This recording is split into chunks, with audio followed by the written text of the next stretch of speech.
أنا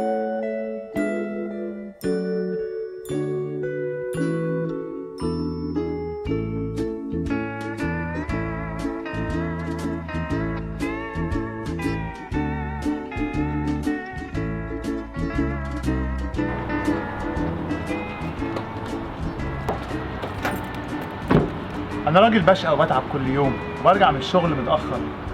أنا عايز كنيسة تظبط مواعيدها على الوقت اللي بروح فيه. محتاج أروح أنام واستريح شوية، ولما أبقى فايق أبقى أنزل الكنيسة.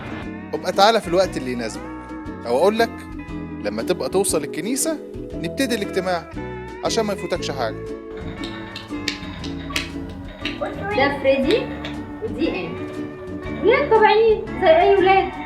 ممكن ساعات صوتهم يطلع، ممكن يصرخوا شوية، ساعات بيجروا ورا بعض في الكنيسة، عادي يعني.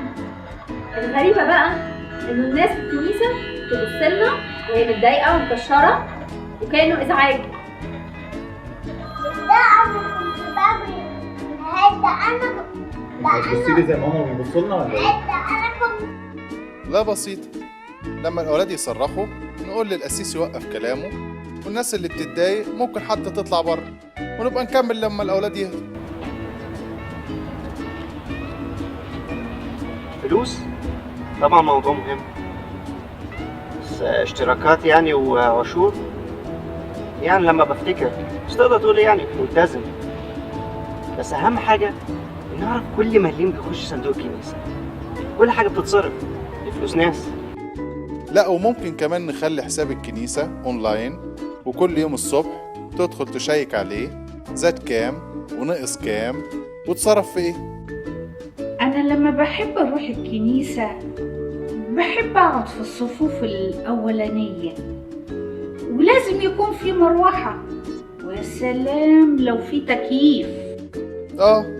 وممكن كمان نخلي الأماكن بالحجز في الصف اللي انت عايزاه كمان، وحضرتك جيتي أو ما جيتيش الكرسي بتاعك محجوز.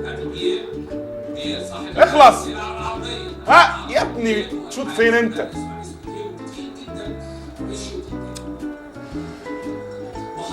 انا بحب الماتشات والكوره وما اقدرش افوت ماتش، فيا ريت بقى تظبطوا مواعيد الاجتماعات والنهضات عشان ما تتعارضش مع مواعيد الماتشات.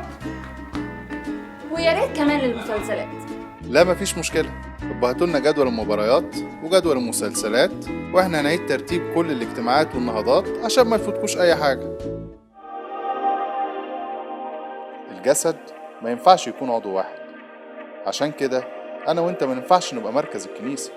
الكتاب المقدس بيعلمنا إن إحنا أعضاء في جسد واحد، إن الجسد أيضا ليس عضوا واحدا بل أعضاء كثيرة.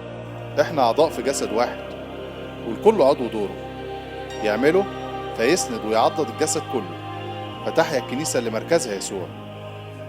من أراد أن يكون فيكم عظيما فليكن لكم خادما، ومن أراد أن يكون فيكم أولا فليكن لكم عبدا، كما أن ابن الإنسان لم يأتي ليخدم بل ليخدم ولبذل نفسه فدية عن كثيرين.